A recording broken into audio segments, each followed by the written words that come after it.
ایک صاحب کو ان کے پڑوسی نے نہایت سخت بات کہہ دی۔ وہ صاحب اس کو سن کر چپ چاپ اپنے گھر چلے آئے۔ انہوں نے کہنے والے کو کوئی جواب نہیں دیا۔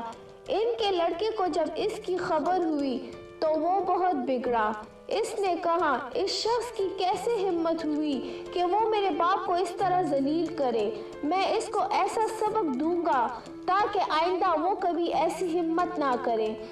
باپ نے بیٹے کو ٹھنڈا کیا۔ باپ نے کہا کہ آخر اس نے ایک لفظ ہی تو کہا ہے، اس نے مجھے کوئی پتھر تو نہیں مارا، پھر اس میں ہمارا کیا نقصان ہے؟ اس نے اگر اپنی زبان خراب کی ہے تو ہم اپنی زبان کیوں خراب کریں؟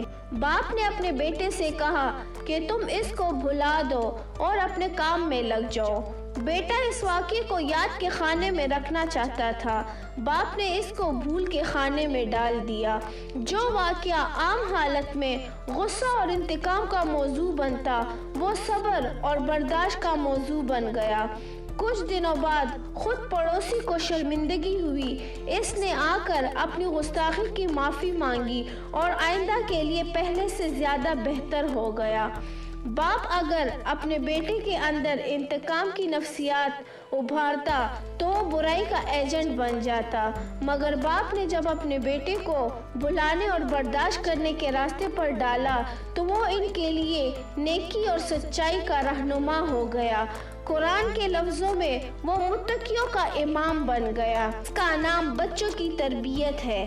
بچوں کی تربیت یہ نہیں ہے کہ ایک وقت مقرر کر کے انہیں بٹھایا جائے اور تحریر یا تقریر کی صورت میں انہیں اصلاحی باتیں سنائی جائے۔ اصل تربیت یہ ہے کہ گھر کے اندر جب عملی طور پر وہ مواقع پیدا ہو جہاں ایک راستہ صحیح سمت میں جاتا ہو اور دوسرا راستہ غلط سمت میں، ایسے مواقع پر جذبات کو برداشت کر کے اور ذاتی نقصان اٹھا کر گھر والوں کو رہنمائی دی جائے، ان کے ذہن کو ایک رخ سے دوسرے رخ کی طرف پھیر دیا جائے۔